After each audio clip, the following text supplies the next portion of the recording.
Hey guys, it's Mike Kelley here, and we are back for another portfolio and or website critique. This time we're going to be looking at the website of Landon Wiggs. He graciously volunteered his work and website for me to check out and give feedback on.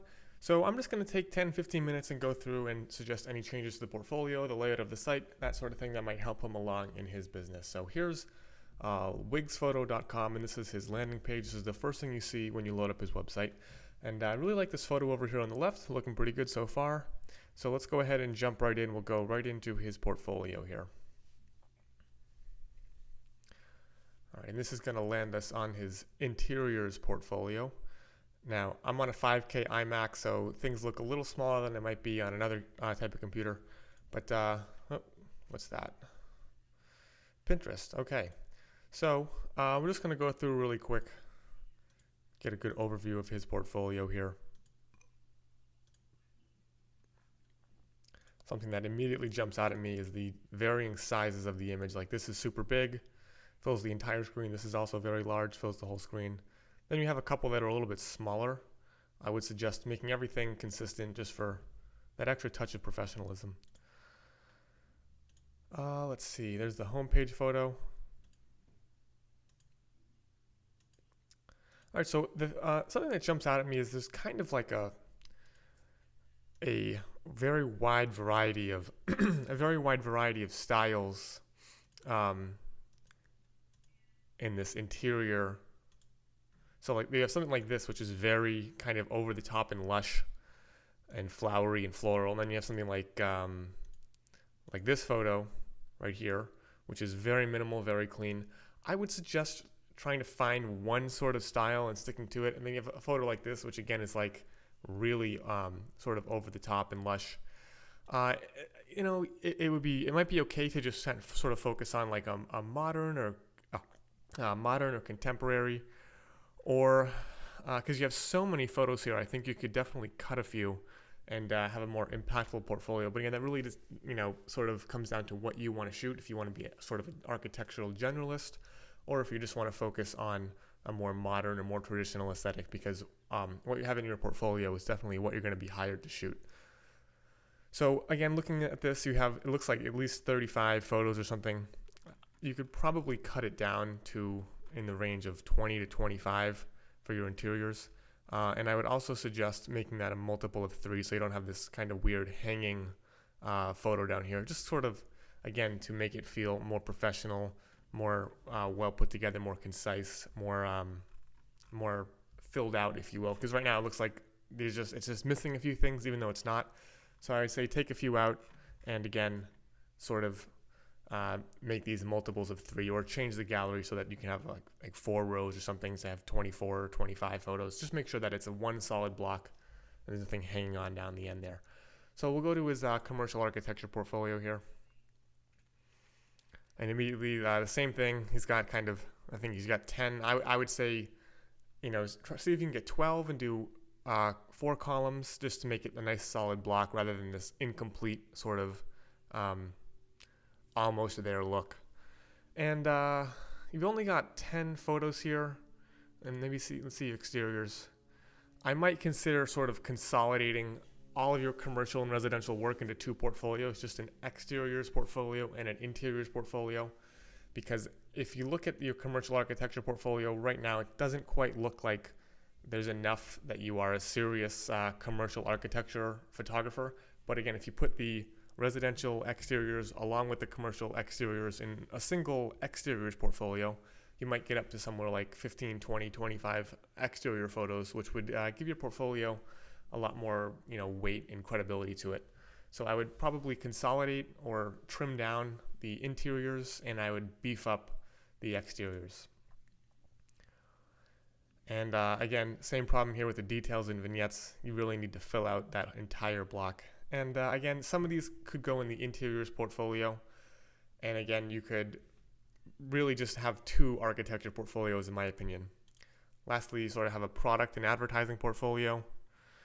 I think your work here, from first glance, like I'm not a product photographer, but to me it looks really strong. And again, if you had 1 product portfolio and 2 architecture portfolios, I think that would be more than enough to convince people that you were really good at what you did. So let's go to the services tab here. All right, architectural photography, Phoenix, Arizona.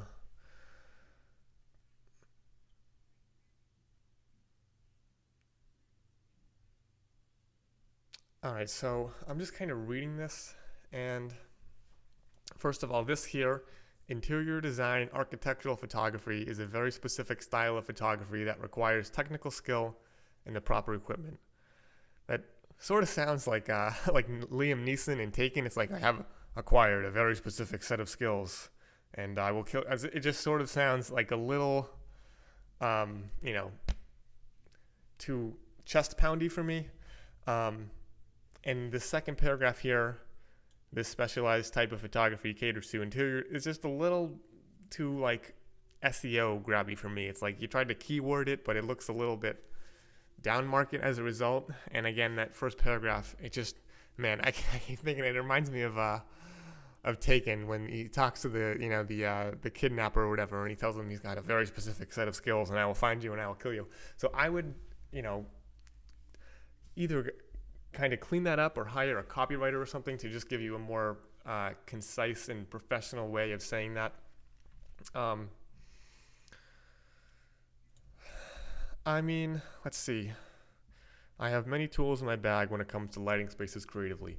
The goal is to accentuate and embellish existing light, then add touches of supplemental light in key areas to highlight detail and bring out contrast.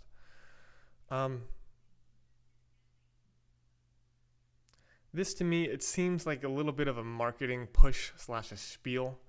I don't think you need it. Again, I think most of your images should do the talking. I used to have a paragraph like this in my portfolio as well. As my career sort of matured and I learned more about what my clients were looking for, I did sort of nix it. I don't think the whole thing about what kind of cameras you use is very important, because it means nothing to a client. Like what does the 1,000-watt monolight mean to a client? I don't think they care if they get good pictures. Or this could all possibly go in like the informational sheet that you send your clients when they try to book you. Real estate here. Similar to the last page that I commented on, this feels a little bit salesy. I feel like anyone who's going to hire you, any realtor who wants to hire a photographer, already knows about the increased ROI and the increased sales price and how much more professional they look to their potential clients. And so there's like a little bit of, I would just probably nix this page, because again, I feel like anyone who's going to hire you already knows about the advantages of real estate photography, and people who are going to hire you for high-end work are going to see this and they're going to be like, he's kind of a real estate photographer and he's doing the hard sell and he's kind of got like a solicitation thing going on. Again, it might be a better thing for you to put this in a rate sheet or an informational sheet that you privately email to interested parties, instead of having this out there on the front of your site. And again, there's like some overset text in here. There's some graphics bleeding into text. I would either clean this up significantly or kind of pull it out. And again, if it's under construction, I wouldn't even have it on the site. So we got blog here. And he's keeping up with the blog. That's good. I'm guilty of having a blog, and I blog like 3 times a year. So again, great to see that you keep the blog active. I would again kind of ditch the SEO text in here and write it into the blog post rather than have it right out there in the center. Because to me, it just looks like, this guy's trying to drum up SEO, and it looks kind of cheap. Let's see the about page. Okay.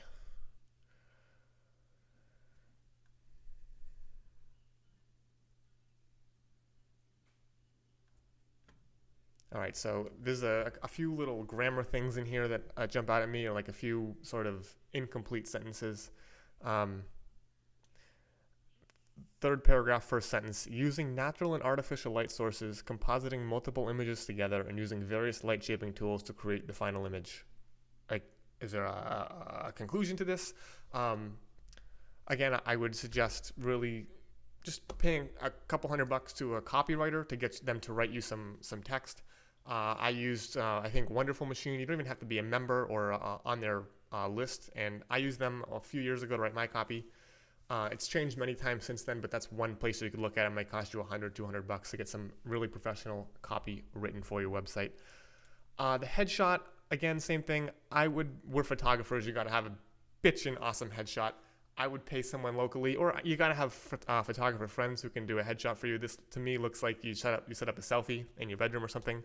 So I would find someone with a studio, have them spend an hour with you, do a trade for services or buy them some beers or something. Or if you just want to outright hire one, I would suggest getting a very professional headshot for your website.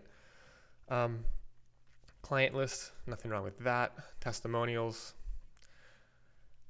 So I think the about page, like layout wise, is pretty good. It just needs a couple tweaks. I would definitely tighten up the copy and get a better headshot. Privacy policy, got to have that for legal reasons. I don't think it needs to be right here. You could probably hide it down in the footer. You do. I might pull it out of the about page and you kind of have it in the drop down here.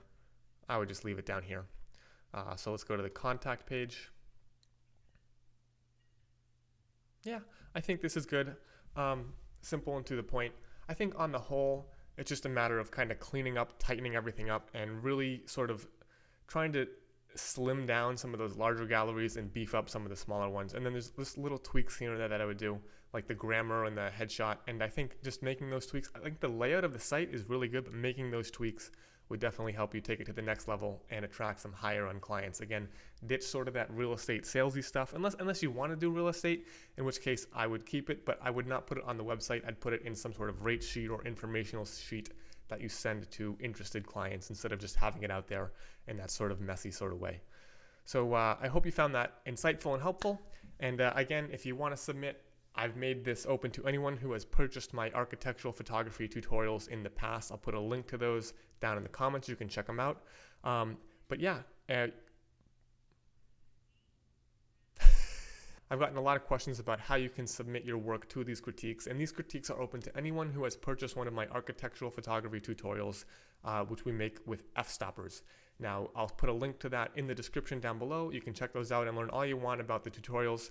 When you buy the tutorial, you'll be emailed a link to a secret Facebook group where we kind of bounce ideas off of each other. We critique each other's work, and there is a link to submit your work in that Facebook group. All right, so again, hope you guys found this helpful. Until the next time, see you later.